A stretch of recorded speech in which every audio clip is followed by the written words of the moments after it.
Hello students, welcome to online class. Today I am going to read and explain lesson 3rd, Teddy Bears. A long time ago there was a man named Teddy Roosevelt. He was the president of India. बहुत समय पहले एक teddy Roosevelt नाम का एक आदमी था जो अमेरिका का प्रेसिडेंट था. He liked hunting very much. One day he and his friend went to a forest. उनको शिकार खेलना पसंद था. एक दिन वह और अपने दोस्त के साथ जंगल में गए. They searched for 3 days for animals to hunt. और उन्होंने 3 दिन तक लगातार जानवरों का शिकार के लिए शिकार करने के लिए खोज की. The forest was thick. जो जंगल था बहुत ही घना था. They searched a lot but could not find any animals at all. उन्होंने बहुत सर्च किया लेकिन वहाँ पर उन्हें एक भी जानवर नहीं मिला. The next day one of the man had an idea. अगले दिन उस आदमी ने एक विचार किया, मतलब एक आइडिया निकाला कि he went deep in the forest with his dogs. वह अगले दिन अपने कुत्तों के साथ घने जंगल में गया. The dog caught the smell of a bear. Students, आप जानते हो ना, डॉग की स्मेलिंग पावर बहुत ही स्ट्रांग होती है. वैसे ही उन डॉग्स ने एक स्मेल को पहचाना कि जो कि एक बियर की थी. They ran in the direction of the smell. और वो उस डायरेक्शन की ओर दौड़े जिधर से वो स्मेल आ रही थी. And chase down an old bear. और उन्होंने एक बूढ़े भालू को खोज निकाला. The old bear was easy to capture.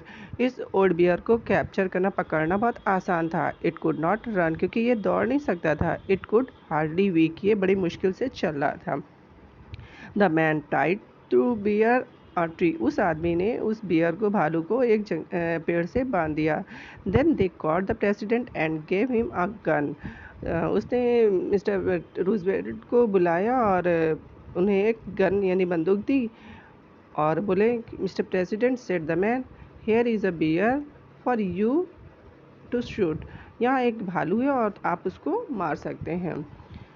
The president looked at the bear. President ने उस भालू को देखा. It was weak and hurt. वह बहुत कमज़ोर और मतलब उसको चोट लगी हुई थी. He felt sad for the bear. उनको उस भालू के प्रति बहुत बुरा फील हुआ. He did not want to kill the helpless old animal. जो प्रेसिडेंट थे वो किसी बूढ़े असहाय जानवर को मारना नहीं चाहते थे. I do not want to shoot this animal. मैं इस जानवर को नहीं मार सकता.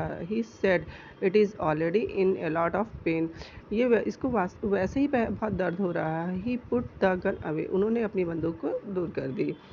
सून everyone in the country came to know about the story. बहुत जल्दी जब ये लोग वापस कंट्री में आए तो उन्हें लोगों को इस स्टोरी के बारे में वो जाने. They said that the president was very kind to a sad old bear. और उन्होंने आपस में बात की कि हमारे जो प्रेसिडेंट हैं वो कितने दयालु हैं उस बूढ़े जानवर के प्रति. People read the story in newspaper. और ये स्टोरी लोगों ने न्यूज़पेपर के माध्यम से भी पढ़ी. दिस सा कार्टून ऑन इट. और उन्होंने, मतलब जैसे पेपर में होता है ना, कोई स्टोरी होती है तो उसमें एक कार्टून भी बनते हैं, तो उन्होंने देखा उस स्टोरी को एक कार्टून के माध्यम से. कार्टून उसमें बने थे. They talked about in shop and at home. और इसके बारे में उन्होंने दुकानों में और अपने घरों में बातें की. One shopkeeper, a man called Morris Milton, used to make toys bear with his wife. और वहाँ एक शॉपकीपर था जिसका नाम मॉरिस मिल्टन था. वो अपने दुकान में टेडी बियर्स के टॉय बनाता था. वो अपनी पत्नी के साथ टॉय बनाता था. He wrote a letter to president. उसने एक पत्र प्रेसिडेंट के लिए लिखा. He asked, can I call my toy bears teddy bears please. क्या आप मेरे जो बियर्स टॉय हैं उनको टेडी बियर्स कहेंगे? मैं कह सकता हूँ? President Teddy Roosevelt said yes. President ने कहा, ठीक है. Since then we call them teddy bears. और तब से हम इन बियर्स को टेडी बियर्स के नाम से जानते हैं.